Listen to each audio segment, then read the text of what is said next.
I feel that more people are waking up to this, and that there there is a social engineering that has gone on that has put um, most or many people into basically fear and lack and things that are not actually based in reality. Um, because the truth is that life is very abundant and very supportive. Um, you don't have to do anything for your air as long as you don't pollute it.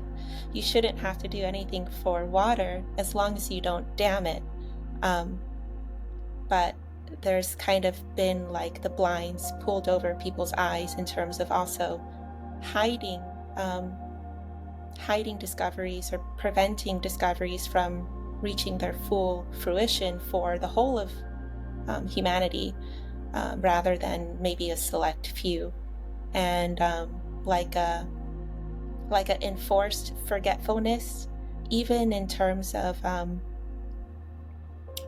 uh, spirituality, and intentional confusion between spirituality and religion or dogma, and maybe an intentional uh, putting a middleman, I guess, in the way, so that um, people just don't feel that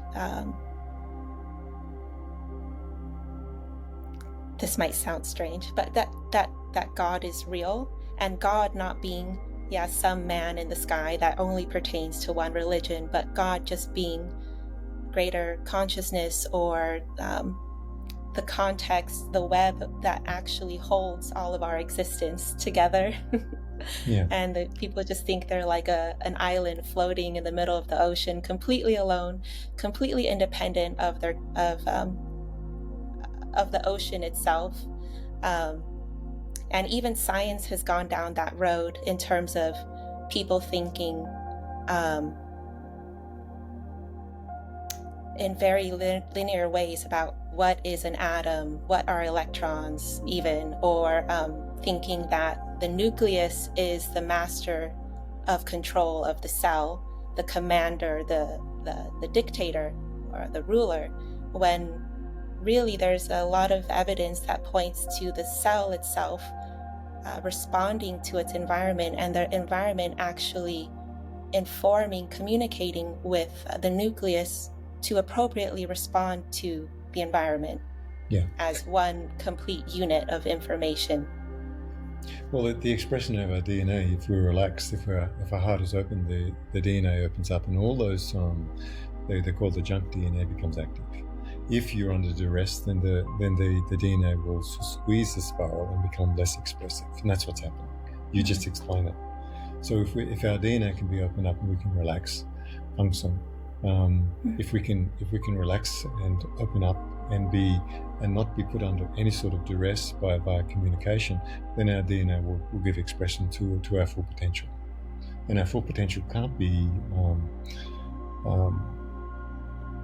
directly opened up unless we stop this societal ebb and flow of disaster release, and then going from beautiful buildings to square boxes, and going from beautiful architecture to ugly cities. I mean, it's like putting us in a prison of squeezing our perception. We must endeavor to have everything beautiful. Our buildings beautiful, our homes beautiful. Then we can become beautiful through that expression. But slowly but surely, everything's become very, very square boxed. And if you look at this in terms of the terminology of buildings, how are buildings meant to affect our human consciousness? If we're in a square box, energy is then located at the top of the square box, or the rectangular box. Everything gets caught in the ceiling. We don't have access to energy in our rooms.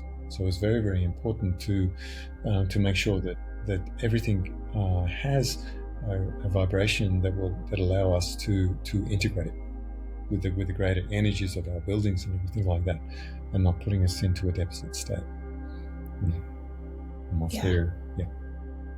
And bridging from that, I immediately thought of the movements themselves within Loban Pi, elegantly flourishing spirals.